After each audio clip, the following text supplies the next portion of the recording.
The Lady of the Dunes. On a summer morning in 1974, a 12-year-old girl walking her dog through the dunes of Provincetown, Massachusetts, stumbled onto something she would never forget. Lying face down on a beach blanket was the body of a woman. Her hands were missing. Her skull had been crushed. Her head was nearly severed. Beneath her head were a pair of folded Wrangler jeans and a blue bandana, placed there, almost deliberately.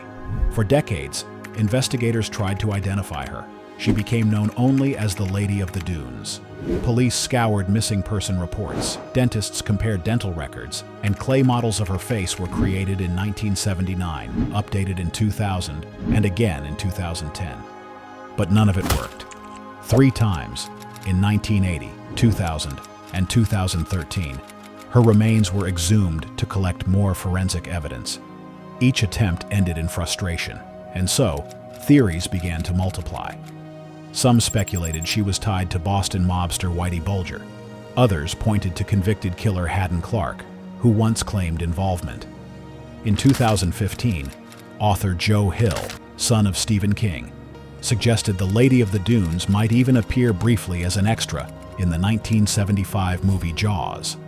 But every lead collapsed into nothing. Then came a breakthrough. In 2022, nearly half a century later, the FBI and forensic genealogy company Othram used investigative genetic genealogy to identify the woman as Ruth Marie Terry, a 37-year-old from Tennessee. DNA extracted from her remains was compared to online genealogy databases and eventually matched to her family. After 48 years, she finally regained her name. But another question remained. Who killed her? Investigators discovered Ruth had secretly married Guy Rockwell Moldovan, a 37-year-old antiques dealer, just months before her death. That same year, she traveled with him to visit family, then vanished. Moldovan returned alone, driving her car, and told people she had simply left him. Moldovan already had a disturbing past. In 1960, he was a suspect in the disappearance of his previous wife, Joan Patricia Mack, and her daughter Patricia Moran in Seattle. Though never charged with murder, he was later convicted of fraud and sent to prison. A pattern of deception was already there. Finally, in August 2023, Massachusetts authorities announced their conclusion. Guy Rockwell Moldovan murdered Ruth Marie Terry in July 1974. Because Moldovan himself had died in 2002, the case was officially closed. For nearly 50 years, the Lady of the Dunes was a nameless mystery. Thanks to advances in DNA technology, her identity was restored. And with it, investigators believe they have finally solved the crime that haunted Cape Cod for half a century. Once you identify her and you can start putting her life back together, and once they started doing that, that led right to her husband. The collar bomb incident. On August 28, 2003, a man walks into a bank with a homemade shotgun disguised as a cane. Around his neck, a locked metal collar. Attached to it is a live bomb. Minutes later, that bomb exploded on live TV. This is the story of the pizza bomber. A 46-year-old pizza delivery driver, Brian Wells, entered a PNC bank in Erie, Pennsylvania.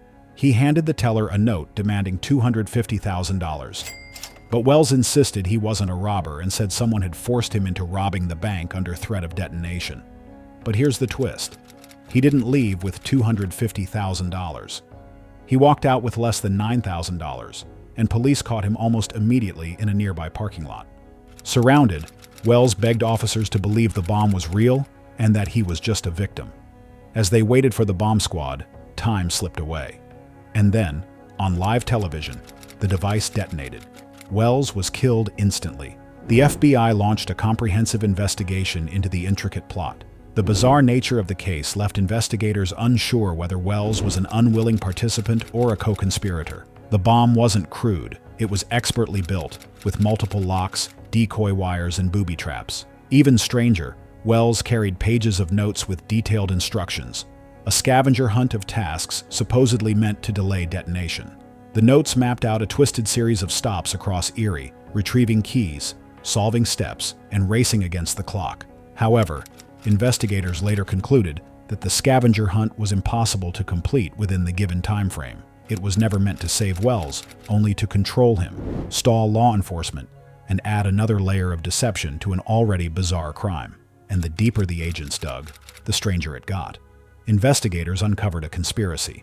Locals in Erie, Marjorie Deal Armstrong, Kenneth Barnes, William Bill Rothstein, and Floyd Stockton had plotted the robbery to fund other crimes, including murder for hire.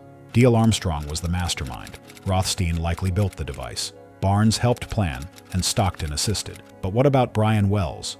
Pawn or player? Was he a willing accomplice who thought the bomb was fake, or an innocent victim forced into the scheme? Prosecutors decided it was both. He'd been recruited, but once the collar snapped shut, he became a hostage to his own fate. William Rothstein, believed to have built the device, died of cancer in 2004 before charges could be filed. In 2007, Kenneth Barnes pled guilty and was sentenced to decades in prison.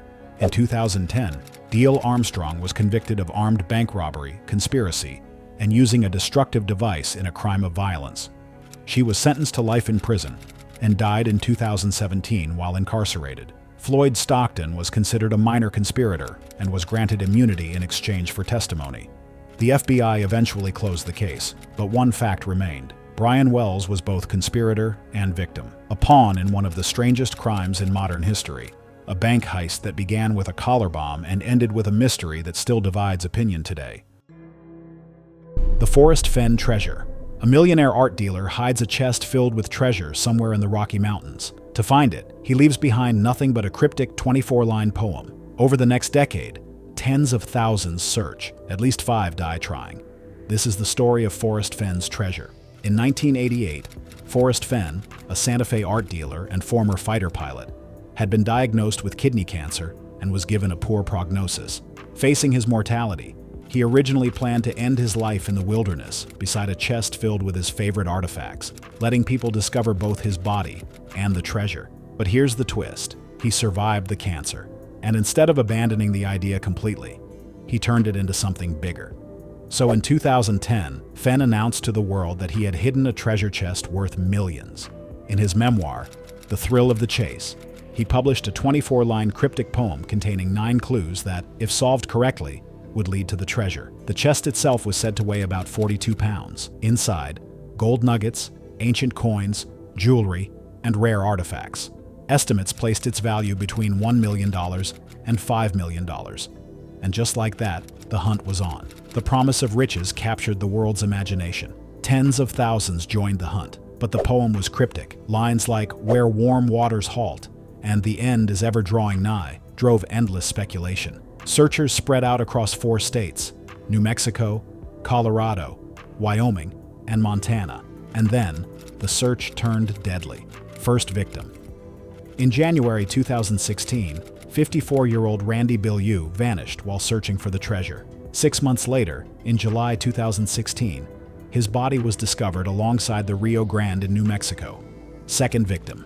On June 9, 2017, 53-year-old Jeff Murphy was found dead in Yellowstone National Park. He appeared to have slipped and fallen some 500 feet down a steep slope.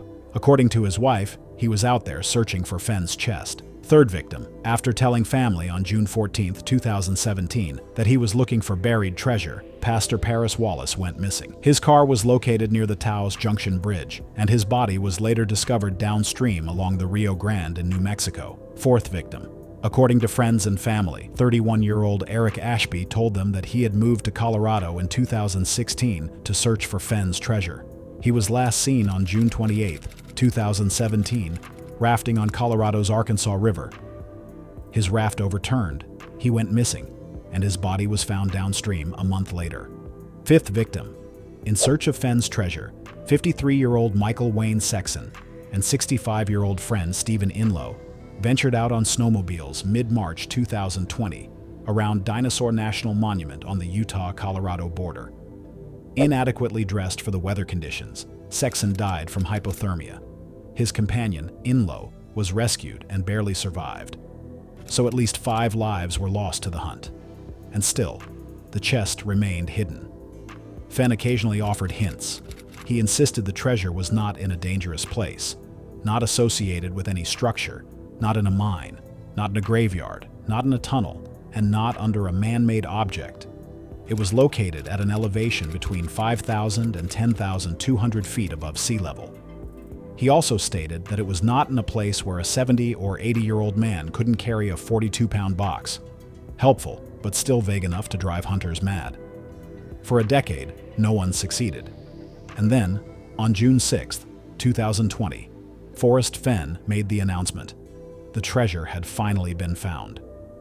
He released photographs of himself examining the chest, confirming its authenticity. But the finder remained anonymous, fueling suspicion that the entire hunt had been a hoax. And then came the reveal. In December 2020, court documents exposed the man's identity. Jack Stoof, a 32-year-old medical student from Michigan. Stoof explained he had solved the poem, locating the chest in Wyoming. He even provided photographs of the site, but kept the exact location secret to preserve the landscape. The chest was examined and appraised. After Forrest Fenn passed away from natural causes at the age of 90 in September 2020, ownership of the treasure transferred to Stoof. In 2022, some of the contents were auctioned. The hunt was over. The treasure was real, but debate still lingers. Were the clues ever truly solvable? Did Fenn design the hunt for adventure, for legacy, or simply for fame?